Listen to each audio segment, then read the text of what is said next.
Tamil Nadu CM Jayalalithaa ఆసుపత్రి పాలై 2 వారాలవుతోంది. మరి కీలక పదవిలో ఉన్న వ్యక్తి స్పృహలో లేకపోతే రాష్ట్రంలో పాలన సంగతి ఏంటి? ముఖ్యమంత్రి లేకుండానే కీలక నిర్ణయాలు ఎలా వెలువడుతున్నాయి? ఈ ప్రశ్నలకు సమాధానం దొరికింది. అమ్మకు అత్యంత నమ్మకస్తులైన 6 సభ్యుల బృందం పాలనను పర్యవేక్షిస్తోంది. 54 ప్రభుత్వ విభాగాల పర్యవేక్షణను ఆ 6 తమ భుజస్కంధాలపై వేసుకున్నట్టు తెలుస్తోంది. ఇంతకు ఎవరు 6? వారి నేపథ్యం ఏంటి?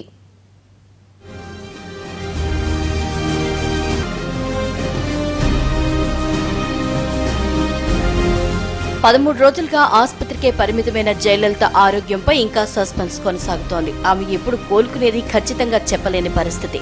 దాంతో రాష్ట్రంలో పరిపాలన స్తంభించిపోయే పరిస్థితులు ఏర్పడ్డాయి. ప్రస్తుత పాలనా పర్యవేక్షణ కోసం 6 సభ్యులతో కూడిన టీం రంగంలోకి దిగినట్లు తెలుస్తోంది.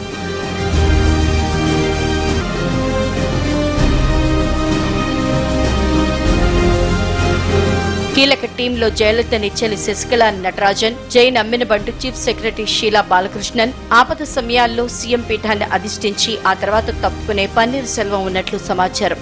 ఆ ముగ్గురుతో పాటు జయలలితకు అత్యంత నమ్మకస్తులైన 3 సీఎంఓ కార్యదర్శులు ఈ టీంలో ఉన్నట్లు తెలుస్తోంది.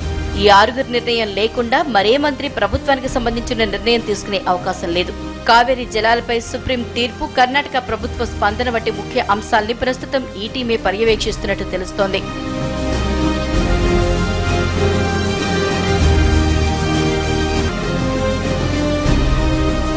జయలలిత చికిత్స పొందుతున్న గదిలోకి ఒక శశికళకు మాత్రమే ప్రవేశం కల్పిస్తున్నారు.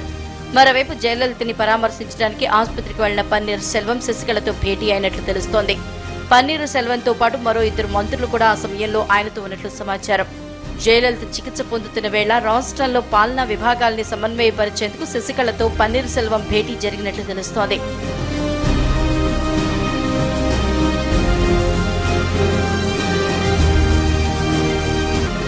అయితే పాలనను ఇలా అనుచరులతో నడిపించడం ఏంటని ప్రశ్నిస్తున్నారు డీఎంకే అధినేత. ఆమె ఆరోగ్యం బాగానే ఉందని చెప్తున్న ప్రభుత్వం ఫోటోలు ఎందుకు విడుదల చేయట్లేదని ప్రశ్నిస్తున్నారు. మరోవైపు జయలలిత ఆరోగ్యంపై మద్రాసు హైకోర్టులో పిటిషన్ దాఖలైంది. ఆమె ఆరోగ్యంపై వాస్తవ పరిస్థితిని తెలపాలని కోరుతూ న్యాయవాది రామస్వామి న్యాయస్థానంలో పిటిషన్ వేశారు.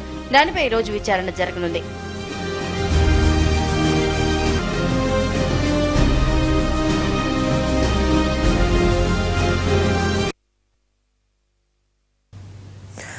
తమిళనాడులో పాలనకు సంబంధించి మరిన్ని వివరాలు మా ప్రతినిధి దినకర్ అందిస్తారు.